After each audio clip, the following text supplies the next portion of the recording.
All right, so I wanted to do a review on the Yamaha P125 digital piano. That's literally what it says right here. I've had it now for April, May, June, July, August, September, October. I want to say 6-7 months.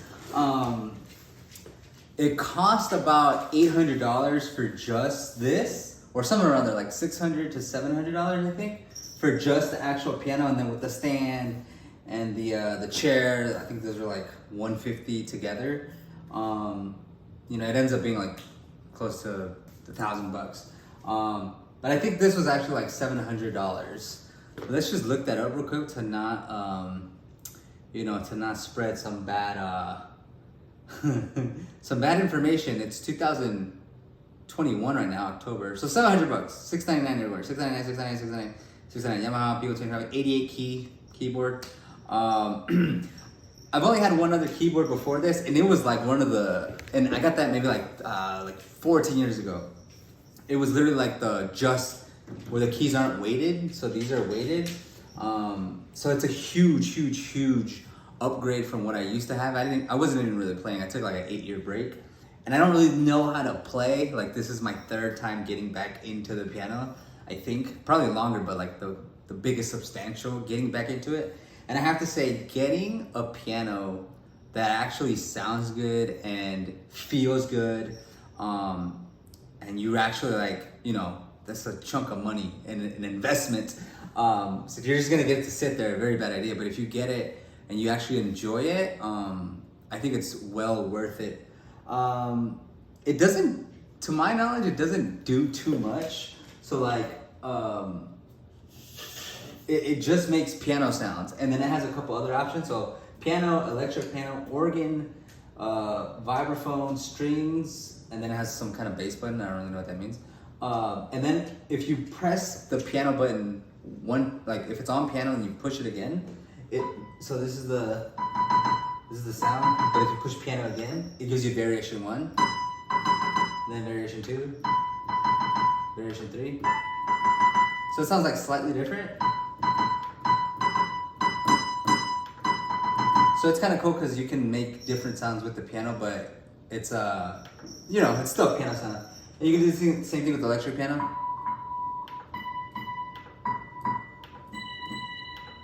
I don't really use those functions because A, I didn't know about them until my cat walked over it. And 2, it is nice when you're practicing a song over and over again, you get kind of tired of it, that you can kind of change the sound you can change the sound to make it sound a little different, and it does help. It's nice to play a song that you've played 1,000 times, and then you hear it the 1,000th time in a slightly different sound. It's the same notes, but different sound. So that is nice. It does collect dust because it's just sitting around, and we have pets. So a dog and a cat, so there's like pet hair in the bottom and dust collects up here. So you gotta clean it pretty often. I'm pretty sure that's like a normal non-living creature issue, right? It's a stationary item. One big thing that I didn't know about this piano is you can put in a headset. So my knowledge in the whole music piano world is very limited. I just know the keys because I was in percussion, and the rest I kind of just figured out watching YouTube. There's you can put a headset in there. It has to be it's not Bluetooth. So that's one thing you gotta know with the P125. It's not Bluetooth. You have to put in a headset plug thing, but you have to get an adapter. And it would be really helpful if I had that information for you right now, but I don't. Just ask, I went to Guitar Center, so ask your music store, hey, which one do I need to put a regular head jack to the piano? I think it's like a 3.5 mm, and I believe it's mono. Another thing is, it took me maybe a month. I thought the one I got was wrong, but it turns out to insert it into the jack, you have to not just press and apply pressure, you have to apply the most pressure for a good while before it inserts. After you go in the first time, pause, it's a lot easier to connect, but I really thought I had the wrong plug because it wasn't working. it was only working I think like one side, but you have to like mash it in there, and then it'll go in, and then it'll start working, and then your life is better because if someone's watching TV or if there's noise, you can just put those on, and you know, it'll make it easier to hear. I also use some sound. I have sound canceling headphones, so those work really well when like it's loud here. I didn't get them for this, but they work well with them. Other than that, I think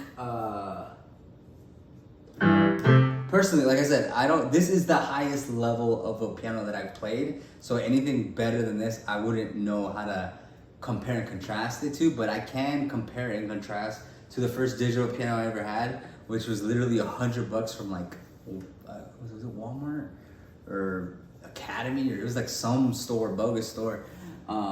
And you know, I played a couple of songs on it, a lot, and then I kept it around for like a long time. But this is the move if you're a little bit more serious. And unfortunately, I don't think there's like a lot of in between.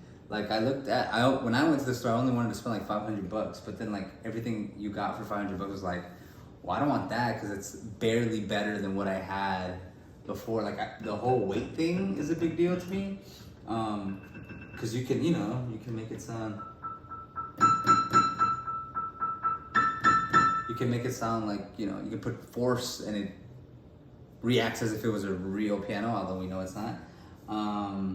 So if there's any questions, let me know. I wanted to do a quick review, but personally, I think it's great. I think it's been worth the investment, and it keeps you out the streets, you know what I mean? So like, if you spend $700 here, you spend 700 hours on it, right? Like that's how I look at it. Like, okay, yeah, it's a bit pricey, but like I spend a lot of time on it. I try to spend at least an hour a day. Doesn't always happen. Sometimes it's more, which is great.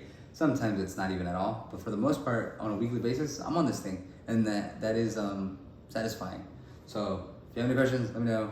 Peace out.